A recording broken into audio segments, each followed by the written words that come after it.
नमस्कार, स्वागत है आपका देश की बेटियों को समर्पित हमारी इस खास पेशकश में। मैं हूं आपके साथ मीना शर्मा।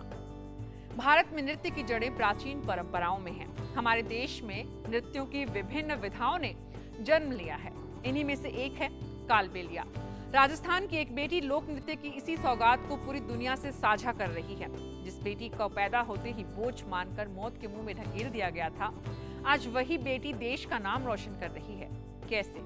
देखिए आज की कहानी। तो मेरे शाम के 7 बजे जन्म हुआ धनतेरस को, और जो जन्माने वाली जो औरतें हैं वो ले जाकर मेरे को जमीन में गाड़ दिया उन्होंने जिंदा ही। 7 भाई बहनों में सबसे छोटी इस बेटी की सांसें थमने ही वाली थी कि माँ की ममता जागी। प्रसव पीड़ा के दर्द से कराहती माँ ने कलेजे के टुकड़े को मिट्टी के टीले से बाहर निकाला और माँ का सारा दर्द दूर हो गया जब देखा कि मासूम की सांसें चल रही थी। मौत के मुंह से निकलकर माँ की गोद में आने वाली ये बेटी एक दिन राजस्थान की बेटी बनेगी, ये माँ ने भी नहीं सोचा था। लेकिन राजस्थान की सांस्कृतिक विरासत को दुनिया के 165 देशों में पहुंचाकर इस बेटी ने माँ को हमेशा के लिए अमर कर दिया और आज भी बेटियों के सुनहरे भविष्य के लिए वे प्रयासरत हैं। मैं चाहती हूँ कि मेरी जो कला है ये जिंदा रहे और हर एक लड़की में जिंदा रहे। ये डांस का नाम ही गुलाबो है और नहीं हमारे ये कालबेलिया का डांस है, ये सपेरा डांस है। मैं सांपों की जगह डांस करती हूँ और ये हमारे समाज में पहला लड़की हूँ मैं जिस ये डांस को स्टार्ट किया। जी हाँ, राजस्थान के कालबेलिया यानी सपेरों की खानाबदोश जाति की ये वही गुलाबो है जिसके कालबेलिया नृत्य ने राजस्थान के सांस्कृतिक वैभव को दुनिया भर में पहुंचाया है। आयोजन छोटा हो या बड़ा, हर मंच पर गुलाबों की उपस्थिति सालों सालों तक राज्य के सरकारी आयोजनों की जरूरत रही है।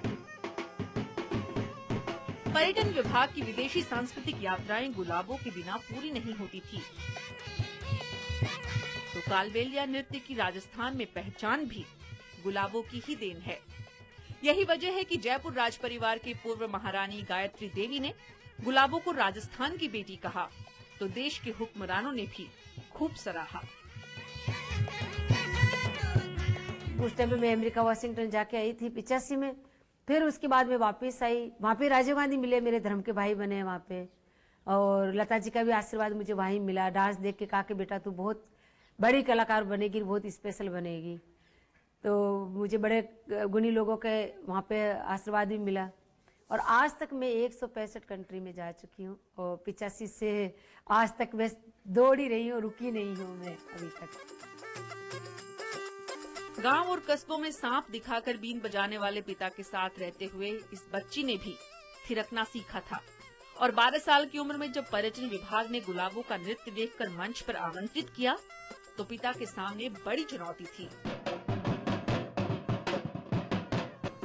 बढ़ती उम्र के साथ कार्यक्रमों का सिलसिला भले ही कम हो गया हो, लेकिन कालबेलिया नृत्य और समाज को जिंदा रखने में उनकी सक्रियता उन्हें एक नृत्यांगना से समाज सेवा की तरफ ले जा रही है। गुलाबों का योगदान बॉलीवुड के किसी भी बड़े सितारे से कम नहीं है, बस जरूरत एक नजर की है। भविष्य के भारत का नया चेहरा बन रही ये बेटी देश का स्वाभिमान है और हमें इन पर अभिमान है। तो गुलाबों ने साबित कर दिखाया कि लगन हो और धैर्य हो और साथ ही परिश्रम भी, तो कामयाबी जरूर हासिल होती है। कल आपको मिलवाएंगे उत्तर प्रदेश की एक ऐसी ही बेटी से जिसने बेटियों को सुरक्षा मुहैया कराने के लिए रेड ब्रिगेड तैयार की। बस आप देखते रहिए। अब के बरस मोहे बिटिया ही दीजो।